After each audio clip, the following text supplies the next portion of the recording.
right, Allan, I think it is time for us to get started here. Excellent. Let's go ahead and kick off. Okay. Hi, everybody. Welcome to Inside the Practice. We are your go-to podcast for expert-led discussions and actionable insights in the world of dentistry, dental specialties, and who knows beyond. I'm your host, Alan Hollander. Hello to my wonderful cohort, Sarah Boyland, who is here with me. Hi there, Sarah. Nice to see you, Allan. I'm excited about today.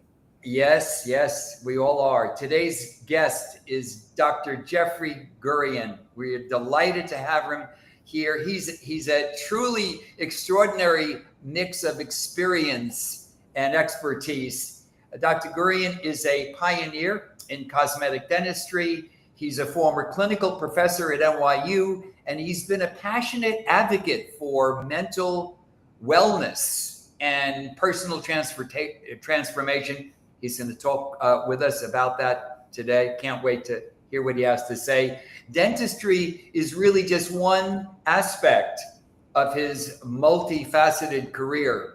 He is a nationally recognized comedian and comedy writer. He's worked with a veritable who's who in comedy. Joan Rivers, Jerry Lewis, Chris Rock, Rodney Dangerfield, Nick Kroll, gotta love him, Jon Stewart, and the list goes on and on. As a radio personality, motivational speaker, author, and healer, Dr. Gurian uses the power of laughter and mindset and energy work to help people and gets them to live more joyful and happier lives.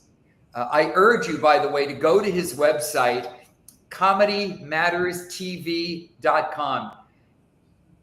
You should go there because you will see just a fascinating life and interesting detail about Jeffrey and some of the wonderful things that he's done and what he continues to do. Jeffrey Gurian, we're delighted to have you here to deliver these powerful messages, and welcome to our show. Thank you so much, Alan. With an introduction like that, I better be good. That's what I'm saying. I better be good. No, I'm so excited. I even put on cologne. Thank you. To do an online podcast, I even put on cologne. Yeah, no, I'm very glad.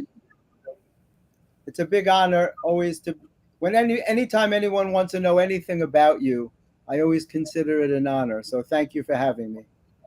You're more than welcome. Yeah, there's a lot to hear about. Sarah's dying to lead off and ask you some questions, Jeffrey, and you will be interested, I think, to hear. And I only found this out recently because she was, of course, doing research on you as well. You got to love somebody who's trying to make people happier and happiness. Sarah Jeffrey did her MBA and wrote her final paper on the subject of happiness and leading with happiness in companies, in corporations, for her MBA. That is so awesome. Yeah. That's so there's a real alignment here. So Sarah, please. Yes. Thank you. So yes, thank you for sharing that. In fact, that was, I'm definitely passionate about leading organizations with happiness. And it sounds like that is a lot of what you do in all of your healing. But I want to know, for starters, like, how did you get into dentistry in the first place? And what drew you specifically to cosmetic bonding and TMJ therapy? It was always my dream, believe it or not. I have very strange dreams, but when I was 12 years old, I decided what I wanted to do. I knew I wanted to be a doctor. I didn't know that I was an empath. I was a very, very sensitive child, and I was overwhelmed by my feelings, and I knew I couldn't handle life and death situations because of my sensitivity. And I was wearing braces at the time, and I said, you know what? I'll be a dentist and I'll make people look beautiful. And I was already writing comedy at 12 years old. So my whole life has been that split. Most 12-year-olds have no idea what they want to do. Maybe they want to be a policeman or a fireman, certainly not a dentist. And for some reason, I made that choice. and I stuck with it for my whole life. That's Wow. awesome. And how part of your question was, I guess, how I got interested in TMJ. Yes. Am I correct? Was that part of your question, right? Yeah, cosmetic So, bonding and TMJ therapy. well, I love making people look beautiful. When I got out of school, cosmetics was very new, and I worked in a Medicaid clinic in New York City. Hmm. In those days, I don't know if it still is, but a lot of dentists own more than one location. And I worked for a guy who owned several offices. And as a young dentist, he gave me the right to run this center. I was working 4 or 5 chairs by myself, and I had the ability to order any equipment I needed. They trusted me to do that. So I ordered all the newest cosmetic stuff, and I was working in a Medicaid clinic on people who were really struggling, but I treated them the way they're supposed to be treated. I treated them like private patients. As a matter of fact, when I left to open my own practice, a lot of those people wanted to come with me. They said they were willing to pay because nobody had ever treated them nicely before. Wow. And so that started my interest in cosmetics. Making people look beautiful was a focus of mine. And I was a consultant for several dental companies, and I lectured at dental conferences on cosmetic dentistry in this country and also in Hawaii. I wound up going to Hawaii to do a talk on cosmetic dentistry. And TMJ started because I was treated so badly in dental school, which is a whole other story. But I was treated so badly in dental school that it made me grind my teeth. And I didn't know I was grinding my teeth. I woke up in the morning and I thought I had lockjaw. I could hardly open my mouth. And I was diagnosed in the clinic as a bruxer. Bruxism, as you all know, is the fancy word for grinding your teeth. And in those days, they treated it with occlusal equilibration. They ground off all my contacts, which made the problem much worse. I had no idea how to close my mouth. I was moving my jaw like a coke addict. I was going like this. I didn't know what to do, and I wound up getting headaches. And interestingly enough, that's what started my journey on learning to treat TMJ and the symptoms of stress-related illness, Hmm.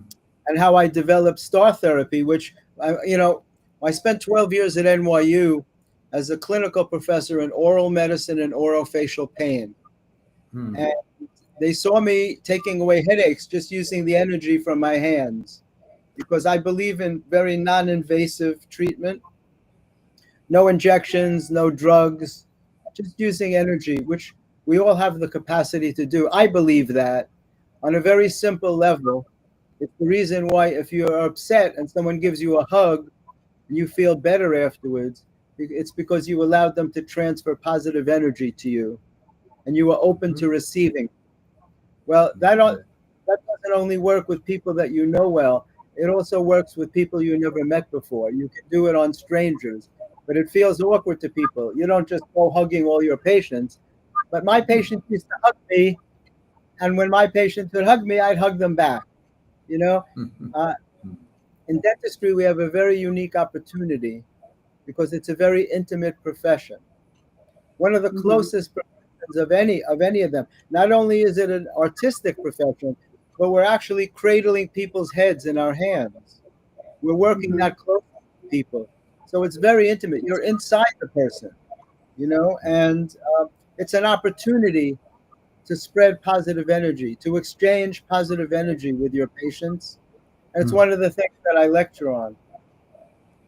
This is wonderful, Jeffrey. You know, having worked with thousands of dentists in my career, this message is so good and certainly resonates with me. And to go to a dentist where you're already anxiety stricken, or Mhm. many people are, getting ready to receive pain and discomfort and so forth, and have an individual who comes across that way is incredibly comforting. Not to mention what it does for the entire environment and the staff. But Well, anyway, I love with love hearing this. thank you. With physicians, they call it bedside manner, but with dentists, it's chairside manner. And Yes. when I taught at NYU, there are students from many different countries. There's a lot of sociological differences in the way people were brought up. And there were Mhm. countries where the students would tell me that they never got hugs when they were kids. That's not Mhm. part of their sociology. And so I had to change that. And I had to say, open up to people. When patients come to your office, you have to treat them like they're a guest in your home. It's a big Exactly. honor. It's a big honor when someone trusts you with their health. You don't just Right. look at it like another name on a sheet that these people are here to see me. They don't have to come to see you. When someone chooses to come to see you and trust you with their health, that's a big honor, and you have to treat it that way. So I would work with them on those kind of things, like open up to people, be more friendly, because as you said, there's a lot of anxiety, but the anxiety usually doesn't come as an adult. It starts as a child. A Mhm. lot of dentists, years ago, especially, a lot of dentists worked on children that had no business working on children. They didn't have the Yeah. personality for it. And it Yes. creates a lot of fear. I went to a lecture once. The dentist said, never use topical anesthetic on children. It's good for them to feel a little pain. And I love that. I was so incensed. I raised my hand and I said, when you go to the dentist, do you want to feel a little pain? I said, that's the worst advice that I've ever heard. I couldn't maintain myself because my focus was always to create a painless environment. So I worked very hard to figure out how to give local anesthetic with no pain. A lot of Mhm. dentists they swab on the topical for 3 seconds. I think they feel like if you don't feel the injection, if you feel the injection, as long as you don't feel the procedures afterwards, you're okay. But when you hurt somebody with an injection, they're nervous for the rest of the visit. Yes. If you have a Yes. patient, I used to have patients who would say to me, and believe me, I'm not bragging when I say this, all it takes is a few extra minutes. A patient would say to me, are you going to give me an injection? And I would say, I already did. Mhm. Wait, you have patients for your whole life when you do that. And Yes. I used to Yeah. work. I used to work on little children, and I would show them the syringe and that it squirts like a water gun. I would show them it's a water gun, and I'd leave the topical in for 5 minutes, so they'd Yeah. be completely numb and they wouldn't feel the anesthetic. And I was Yes. able to work on little children.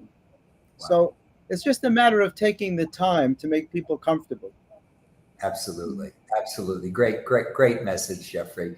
Let me do a little bit of a segue here. Not a very good one, but I'm dying to ask you about how did you make this incredible transition from clinical dentistry into comedy? Well, and I believe you were still practicing dentistry. Yeah, I was doing both at the same You time. did that. Of course, it's easy. uh, Clearly, there's a joy that comes from within you to make people happy and comfortable and laughing. And so, but I'm very interested in this transition that you made. It wasn't easy. I was doing both at the same time. My nurse had strict instructions: never interrupt me when I'm with a patient unless it's for show business. So Exactly. she'd say, Dr. Rivers is on the phone, Dr. Lewis is calling. It could have either been Richard Lewis from Curb Your Enthusiasm or Jerry Lewis, or the only one no one believed was Dr. Dangerfield. No one believed that there could be a danger. When Rodney would call me, because I used to write for Rodney too, you know, she would just say, Wow. Dr. Dangerfield's on the line. So I would go. Joan Rivers was the one who discovered what my day job was, because I never used to tell people, because I didn't want to be looked at as a novelty. I wanted to be Yes. taken seriously in the comedy world, which is why Yes. I I I got to write for very big stars, because if I was writing for people no one ever heard of, when the Ed Sullivan Show was around, he would have a plate spinner and a knife throwing act. I didn't want to be a Yes. knife throwing act. I wanted to be taken very seriously. So I got to write for all these big stars. And then the New York Times did a story about me, a cover story on the front page of the style section. And then Wow. a lot of the TV stations in New York started doing stories about me. So Joan Rivers' assistant must have seen something about me on TV. So one early morning, I'm at the office working on patients. Dr. Rivers calls. So I go and I take the call. Joan is in Las Vegas and she can't wait to talk to me. And she says, "What do you do during the day?" And she said, "I work." I said, "I work." And she said, "Well, obviously you work. What is it that you do?" And I knew she knew. So I said to her, "Is this concerning the vicious rumor going around that I'm a dentist?"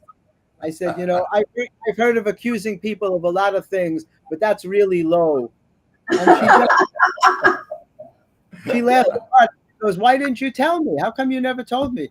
And I said, "Well, because nobody hires you in show business because you're a dentist. They hire you in spite of the fact, you know? Yes. It's Yes. not exactly a prerequisite." Because when I met with her, when she interviewed me to write for her, see, I was the main writer for the Friars Roast for about 12 years. Oh, And wow. I got a call one day from somebody on her team that Joan wants to talk to you about writing for her. So, because after I wrote for Rodney, my name got around because he was doing my stuff on The Tonight Show with Johnny Carson. So she invited me to her home. And I thought to myself, she must know I'm a doctor and she's giving me that respect because comedians didn't really invite writers to their home, not stars of that magnitude. So I showed up at her house and the doorman said to me, "You'll have to wait a few minutes. Joan's in a lot of pain. She just sprained her ankle." So I said, "Okay." And I thought to myself, what a lucky break. I can write her a prescription for painkillers. No other comedy writer could do that.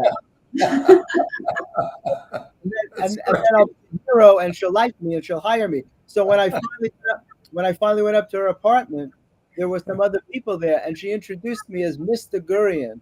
So I realized that she didn't know. So we had a great meeting. We got along very well. And she wound up hiring me as her personal writer. So I never said a word until that morning when she found out. And then my secret was exposed. My secret was exposed to the world. That is so great. That is such an amazing story. Did she has this legendary, Jeffrey, she has this legendary file cabinet with little file of index cards with thousands of jokes on them. So yours Yep. must be in there. Mine must be that. Not only her, Milton Berle. If you remember Milton Berle, he was. Of course. A lot of young people these days don't know who Milton Berle was. He was Mr. Television. In this Yeah. country, people bought television to watch his show on the Yeah. Texaco Star Theater, and he Yes. was my sponsor in the Friars Club. Oh, Talk about a cabinet. He had a building with 6 million jokes in it. I was at his home in Beverly Hills, amazing. and he showed me where he kept his stuff, all his old kinescopes, everything. But he said 6 million jokes he had. That was a very special time for me to be friends with Milton Berle. And he used to ask me for dental advice because he spent a lot of money on implants in the days when they were pretty new. Yeah, he was getting. There were very few people doing them.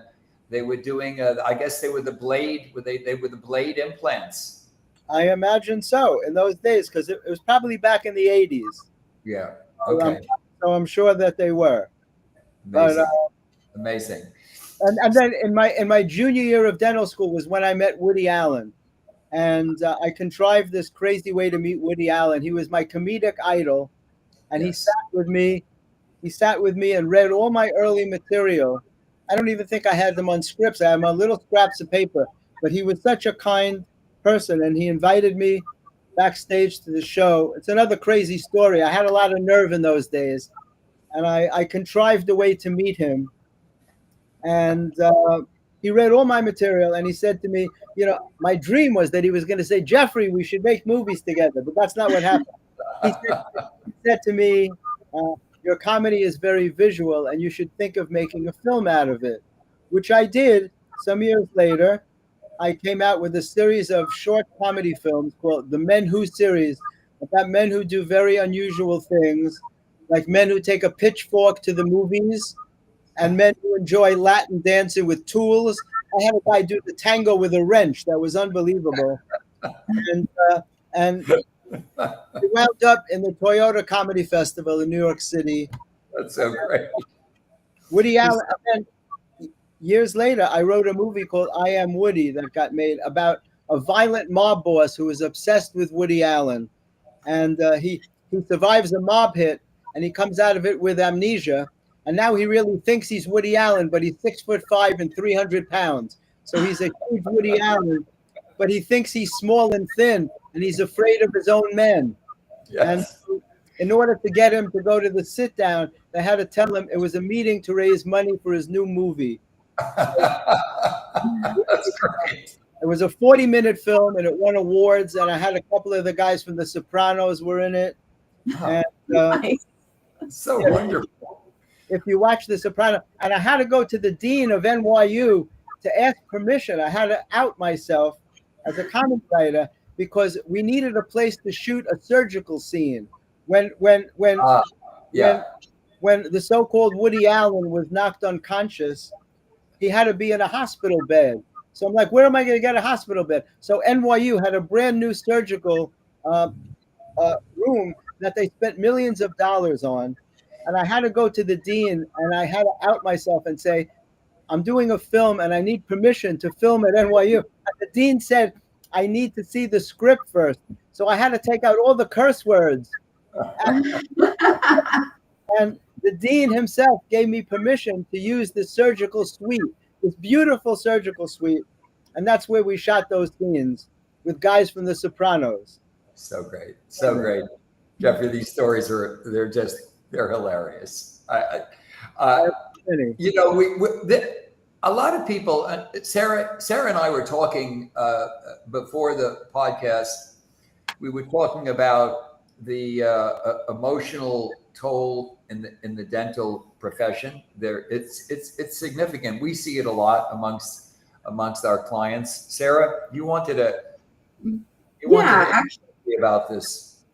Yeah, thank you, Allan. Yeah, you've spoken openly about the emotional toll, and I'm curious. The dental profession can, excuse me, it takes it's hard to be a dentist. You know, that's the bottom line.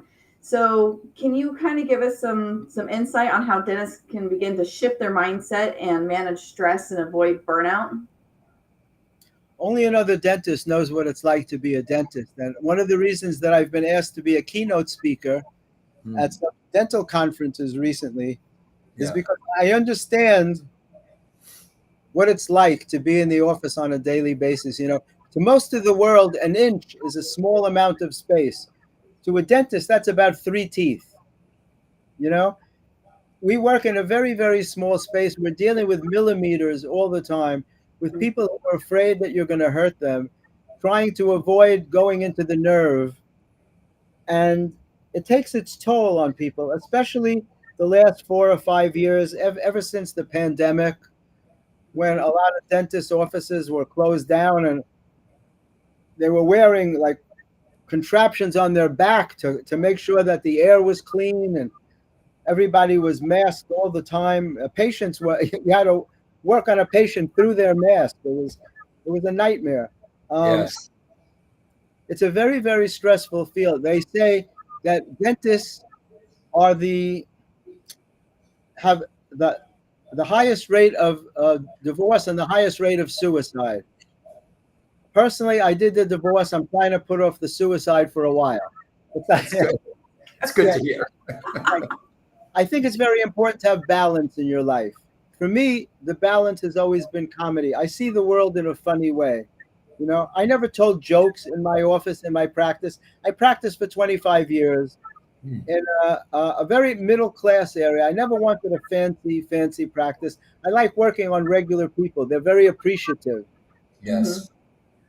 My friends that worked in very fancy offices said that a lot of times the patients were so rich that they didn't even act nice to them. They weren't appreciative of the work.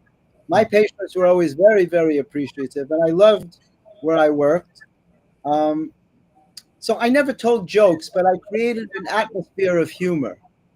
Because when you see the world that way, you have no choice but to bring that into whatever you do.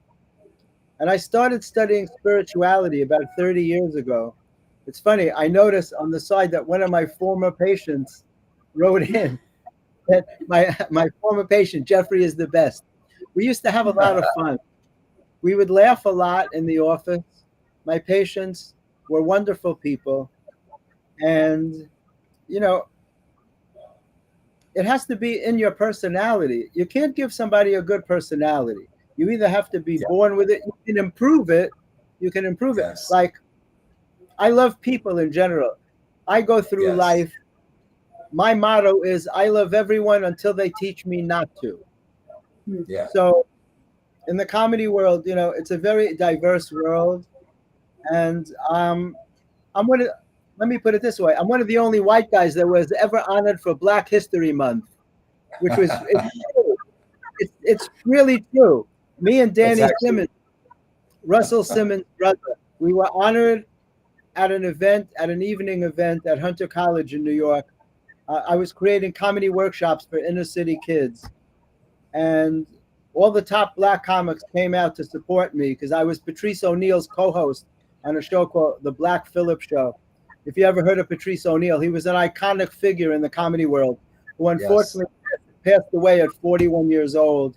He had a stroke, he had diabetes, but I had the honor of being his co-host on this show that became a famous show.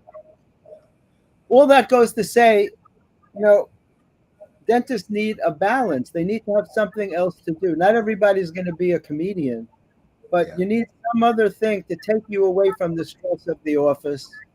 Sometimes you just have to walk away from the chair for 5 minutes. Yes. You have to center yourself. Yes. So I've been studying spirituality, as I said, for 30 years, and I've learned to process my thinking. I use that to cure myself from stuttering. We've talked about that. I was a very severe stutterer, and I started stuttering when I was about 6 or 7 years old, through my 20s and beyond. Even after I got out of dental school, you know, I would block on certain letters, especially D's. And I'll tell you what I figured out. I blocked on dentist and doctor because I never looked like a typical doctor. Everyone thinks I'm in the music business. You know, they don't even guess comedy. Everyone, completely understandable. I went to a show called Rockers on Broadway.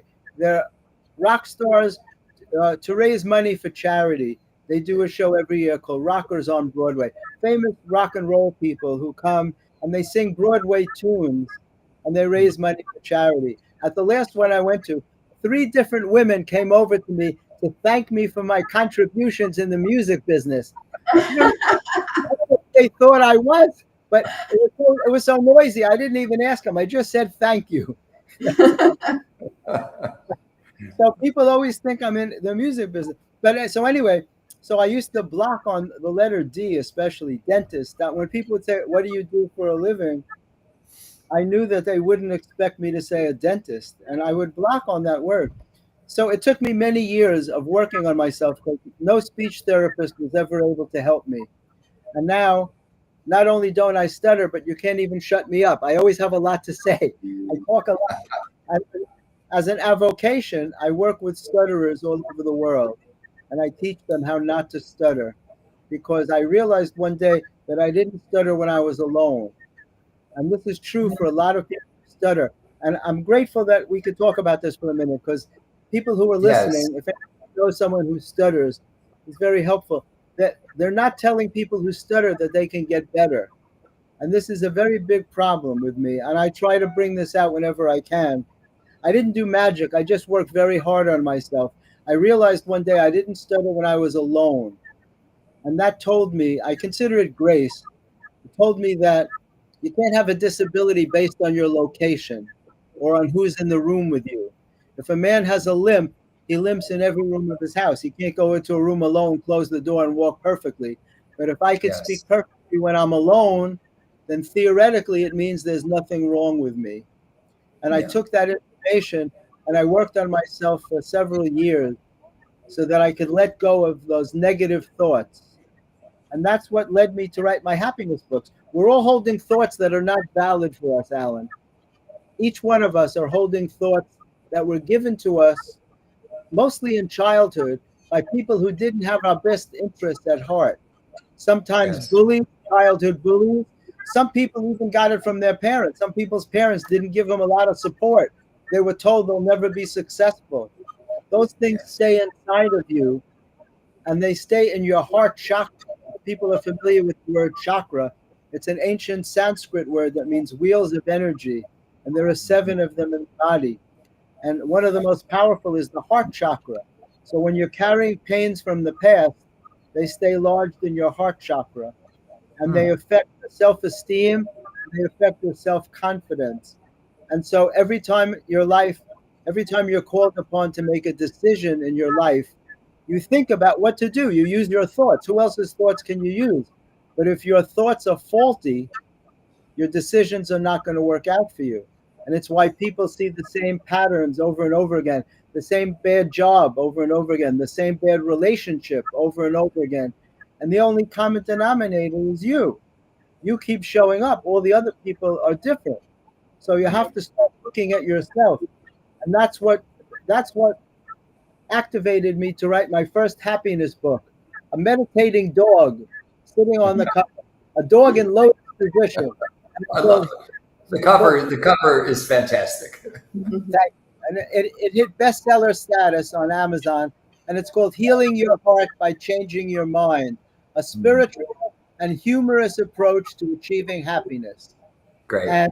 And so healing your heart is not about heart disease, even though I had a heart attack. I'll tell you about that too. But healing your heart is about letting go of the pains of the past that each one of us is carrying inside of us, and replacing those thoughts with positive thoughts, and making that inner voice, that subconscious voice that tells you that you'll never be successful, that you can't achieve your goals. Fear is a bully. Fear is what tells you that you can't accomplish what you want to accomplish, that other people can do it, but you can't. And that's what led me to write Fight the Fear, Overcoming Obstacles That Stand in Your Way, because I feel that I've been given a message that I need to share with people. I battle fear on a daily basis. I don't know where it comes from, but I never let it stop me. And I wrote about it because I battled fear going into practice. I battled fear going on stage. I battled fear going on the radio or on television.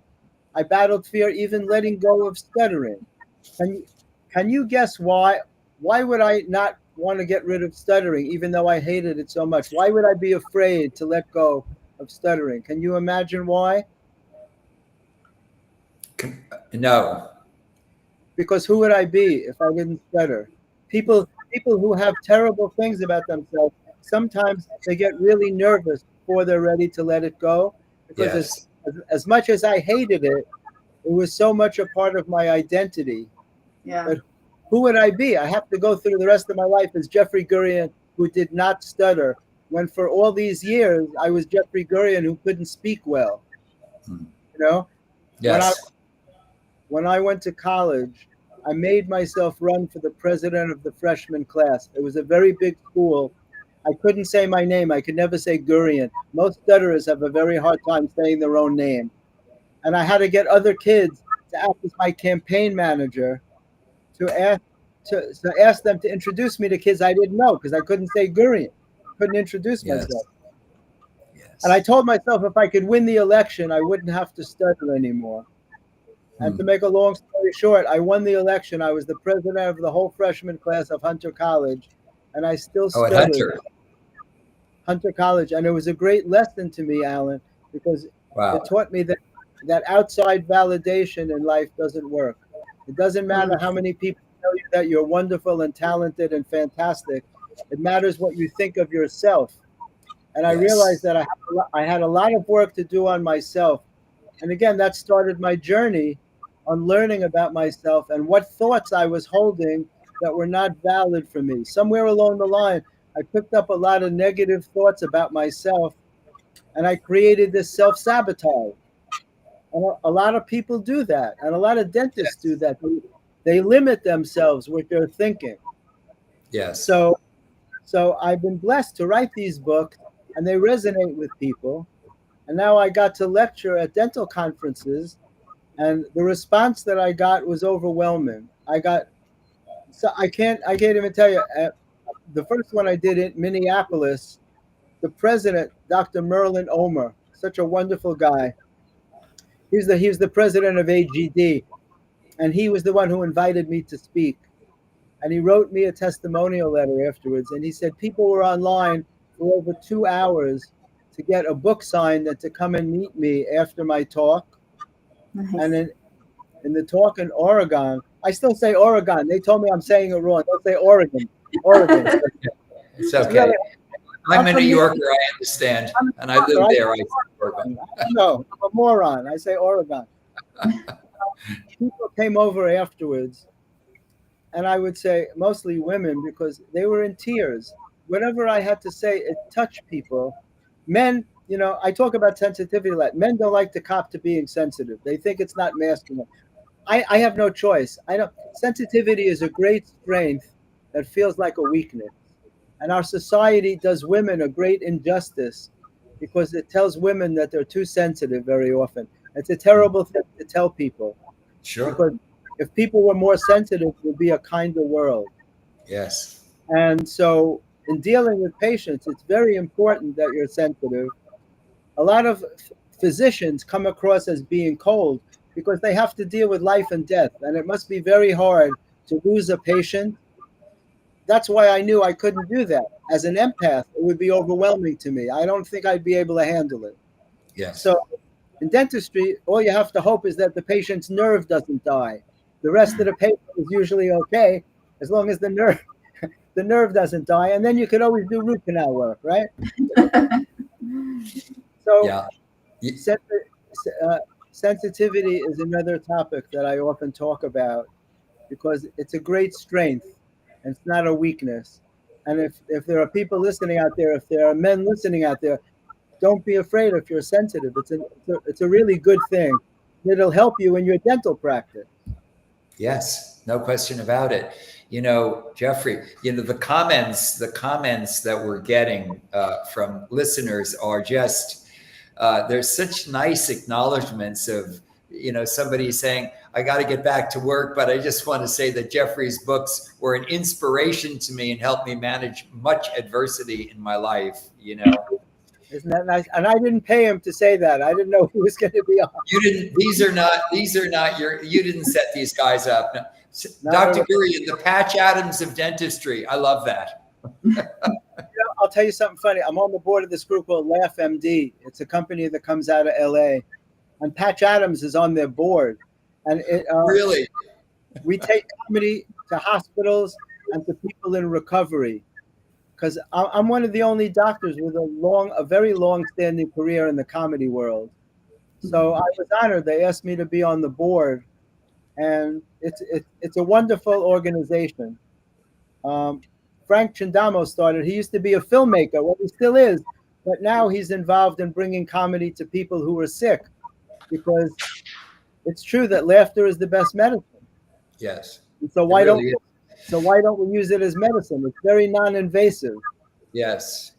I've read some really fascinating things about that. Well, I must tell you that, our company has dealt with so many doctors over the years. I mean, really thousands. And we try, we'll meet all types of personalities. You know what these are. You're talking about this. And that the person you're dealing with, at the heart of the issues in the practice, the difficulties with the staff and patient management, patient flow in general, really has to do with, number one, the boss.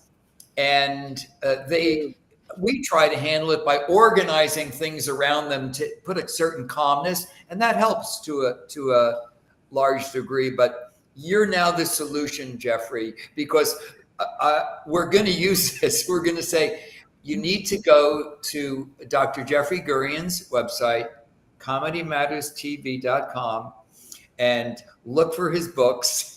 And that's going to be our solution on those individuals we can't quite reach. So That's very kind. I want to tell you about my third book. I had some health problems. So in 2015, I had a heart attack that came out of nowhere.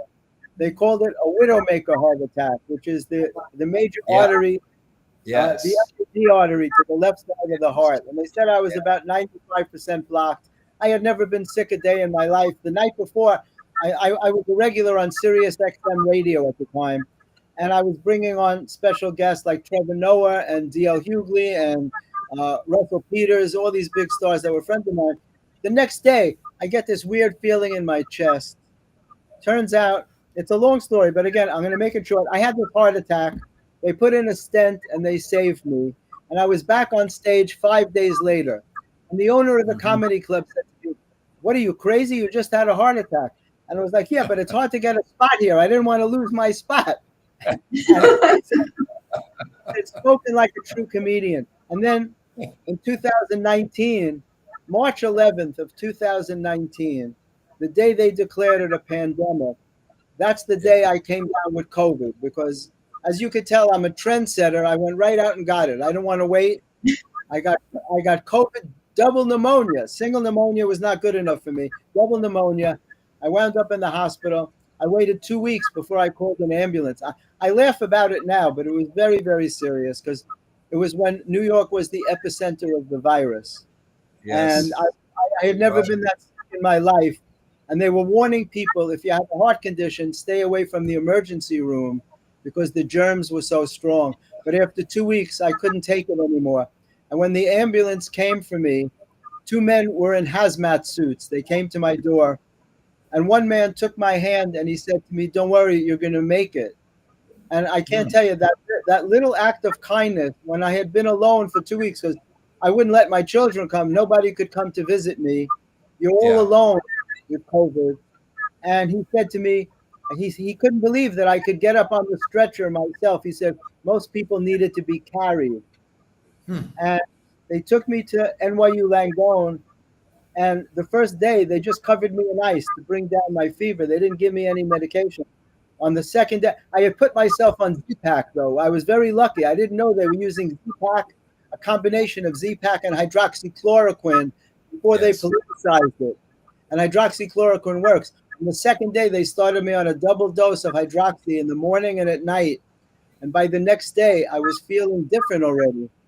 And by the fourth day, they were able to send me home. They couldn't even find an ambulance to get me home. They actually couldn't find a room for me in the hospital. They were almost going to send me home until they x-rayed my lungs. And they said, "I'm sorry to tell you, you have COVID double pneumonia." The reason I tell that story is because my sense of humor got me through. The comedy community heard that I was in the hospital. They announced it on Sirius XM radio. The comedians went out and they made a get well video for me. There must have been 30 or 40 of them. And I'll tell you, I was too sick to answer anybody. But just knowing, I'm a big believer in the power of prayer and the power of thought. When so many people are thinking of something, I really think it has an effect. And I said, it's a shame that you have to be so sick to know that people care about you, because in our everyday life, we don't tell people what they mean to us. You know, I try to do that. I try to tell people when they mean something special to me, because I know what that's like. Because we tend to go through life feeling very alone and very apart from. And I try to change that with what I write about and what I talk about. So that's it for me. So when I was recovering from COVID, I wrote my last happiness book of Facing Adversity, Stories of Courage and Inspiration, because not about my story, but about other people's stories. I started collecting stories 20 years ago of amazing people who overcame tremendous difficulties in their lives. A man with no arms and legs who became an internationally known motivational speaker, married to a beautiful woman with 4 children. His name is Nick Booster. Unbelievable. And at 10 years, he wanted to commit suicide, and now he's internationally known. So my book is all stories of people like that, to give other people hope that no matter what obstacle you're facing in your life, that there's a way to get through it. And to me, those are very important things. And those are wonderful. Those are wonderful words to leave our listeners with, Jeffrey. Jeffrey, you're an inspiration, my friend, and I so appreciate your being with us. You know, as I said, we're always running into individuals in our profession, in the dental world, who are super stressed out. And you can train a new office manager for them, but that ultimately doesn't really handle what's inside of them. Well, I hope to be able to. I was going to say, the universe works in very unusual ways. That's how I met your daughters. It's how I wound up on this podcast. Yes, that's right. That's right. We have a booth right next to each other at the Oregon conference, and they were kind enough to come and say hello and introduce themselves. Yes. And that's how the universe works. It puts people in your life that you're supposed to know. Absolutely. So hopefully I can speak at more conferences. If people are listening to this podcast and they're having speakers, yes. I feel that that's my focus. I want to do more speaking at dental conferences. Wonderful. And that's why I was really excited about doing this. It's an opportunity to get a message out to people who need to hear it. And if there are people out there who are doing conferences or involved, please feel free to contact me. My email is jeffrey@jeffreygurian.com, and I'm always open to answering questions, anything at all. If people have any interest or questions, please feel free to contact me. And I thank you so much for having me on today, Sarah and Allan. It was great being on with you. What a pleasure, Jeffrey. What a pleasure. You made it very easy. You're very easy to listen to, and we're certainly going to advocate for you in that regard, as far as through our relationships and various speaking engagements. Jeffrey, all of your books are available on Amazon. Yes. Imagine just put in your name and all of your titles will come up. Will come up, especially the happiness books. They usually come up as a series, all three of them. Man robs bank with his chin, which is, if you like silly humor, I like absurdity. I love absurdity. And that's why I wrote this, Man robs bank with his chin, and other unusual stories missed by mainstream media. They're all on Amazon. Yeah, that would be wonderful. Wonderful. I'm going to share mine today. Everybody listening and those who listen to this going forward will take advantage of all this wonderful, wonderful stuff, Jeffrey. Thank you so much, my friend. We will see you again. I certainly hope so. And thank you both. Really, I really appreciate being on with you. Have a wonderful day. What a pleasure. Thank you so much. Thank you, folks. Allan Hollander here, CEO of ePractice Manager. We're delighted to have you. Look forward to seeing you again soon. Take care.